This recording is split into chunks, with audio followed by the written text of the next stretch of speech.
So guys, nandito kami guys sa Nasugbu, Batangas. Ang daming resort dito, di namin alam kung saan kami pupunta. So ikot, napunta kami dito guys, oh. Dito guys, oh, sa Sandilum Beach Resort, Barangay Kalayo nga naman, Nasugbu, Batangas. So ayan guys ang entrada niya. Ayan guys. Ang ganda guys, malaki yung place nya. Bale 1,000 yung binayaran namin guys. 250 per head. Walang cottage yun guys. Monoblocks lang yun guys, chairs and tables lang. Day lang naman kami, day tour. Ang maganda guys, pwede ka mag-pitch ng tent dun guys sa beachfront. Libre na, kasama na sa tables and chairs. Dala lang kayo guys ng tent para makamenos kayo. Kasi yung mga cottages nyan guys, kagaya nito ay 2,500, 3,000. May discount, depende sa usapan nyo. May privilege naman guys ang gantong cottage. May electric fan, may kuryente, may ilaw. So depende, bigay sa inyo 3,000 to 2,500 yan guys. So pinili namin tables and chairs. Ayun, no, tables and chairs.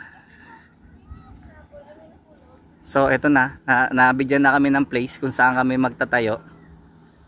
So yan guys, ito pwede nyo ring rentahan to guys. Ang maganda guys ngayon, kasi ngayon off season. So libreng libre kami dito sa beach. Off season daw ngayon eh. Yan guys, ito yung nilaan sa amin guys na monoblocks, tables and chairs. Yun nga guys, pwede kami mag-pitch ng tent na lagayan ng gamit. So not bad, at may lilim naman guys, oh. So setup lang namin to guys. Setup ko yung tent at hindi na kami gagastos. So ayan guys ang paligid. Buti cottage mahal. Kaya tayo, kaya po.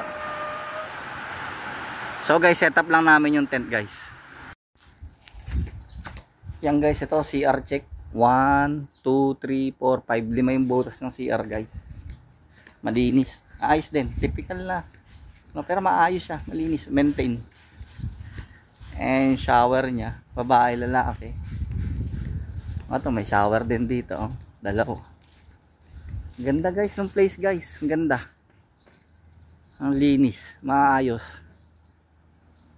Ang ganda. Pricey lang yung cottage, pero kung magte-tent kayo guys, sulit kayo dito guys. Sulit for the box. Mahal lang talaga yung cottage. Dala lang kayo guys ng tent, yun na may papayo ko. Sulit.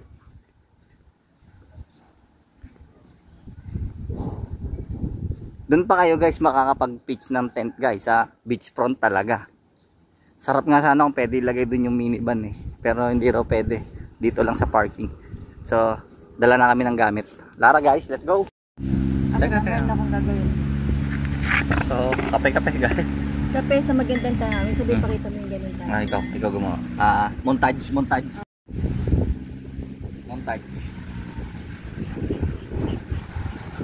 Ano? Buhay ka pa? Very relaxing.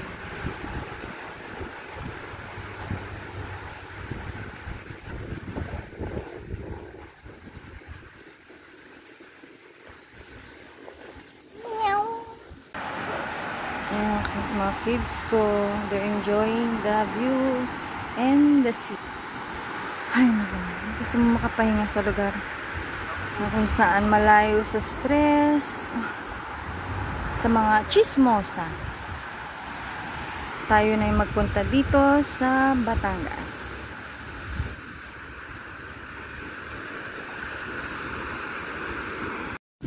Guys, ayan na siya.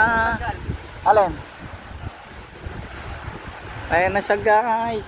Hindi, sinasabit lang yan. Tanggal. Ayun lang. Ayan guys, yan ang dahilan kaya off season ngayon dito sa mga beaches. Kasi rainy season ngayon. Pero okay lang yan, lilipas lang yan. Ayun yung corridor guys. Oh. Corridor ba yan? Yung Carabalo Island? Hindi ko sure eh. So ayan. Tumitila naman. Yan, oh. Huwag lalakas. Ayan. So okay na okay ang kampo namin guys. Oh. Not bad. Bale lahat kami dito ay 1,000. 5 person. So okay pa rin naman. Goods pa rin.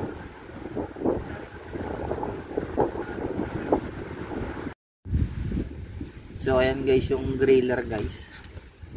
Parang ewan ko magkano to sa Lazada. 150 lang. Oh. Sulit guys. Galing. Hindi ko lang alam guys kung magbe-bend siya. Ayun nagbend na nga oh, sa init oh. Normal naman yan. Pero mabisa guys. Kapag barbecue na kami guys. Ang barbecue yung baboy. Saan nag-bend pa? Eto, sa init, ayan o. Pero normal naman yan. Kain tayo guys.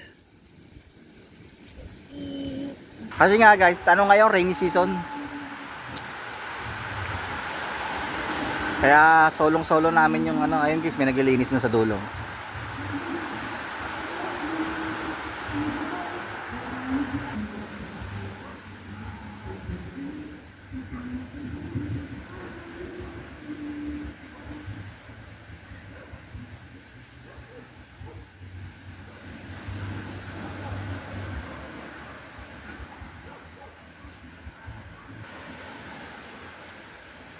Napaka-solemn ng lugar guys oh.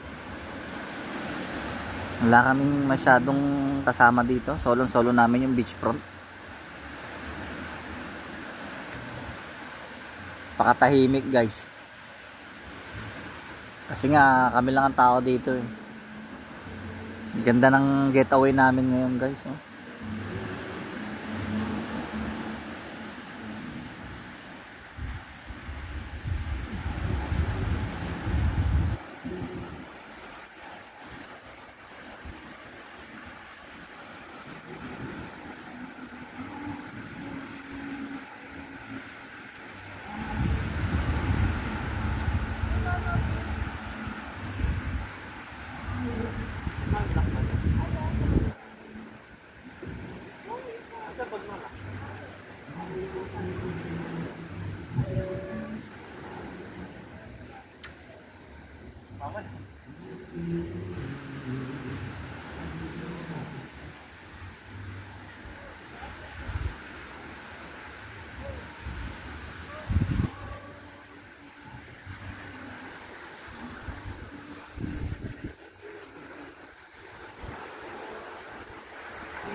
Kita mo? Ito parang yung foundation.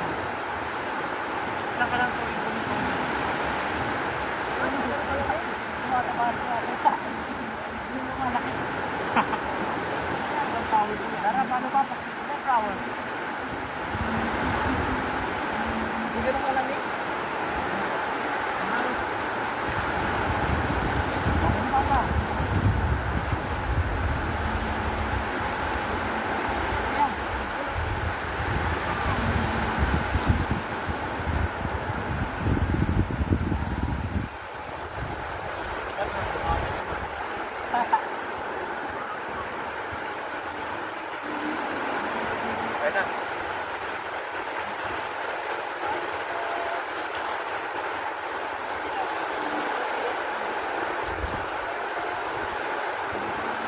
Si Manang guys, oh. Titinda ng souvenir.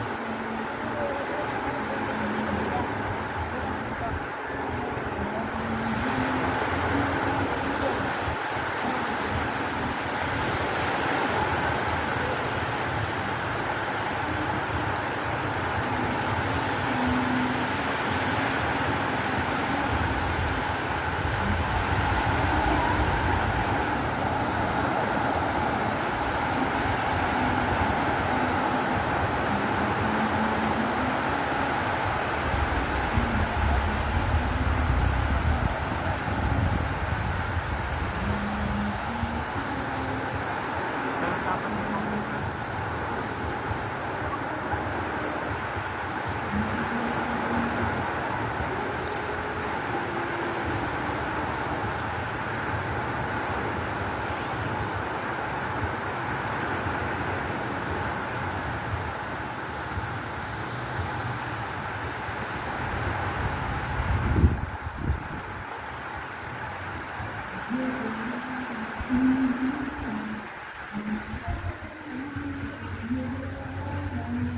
Maliligo na ako, mama. Oh, nagkaroon pa kami ng bagong kaibigan, guys, oh. Si Berto. Berto Ben.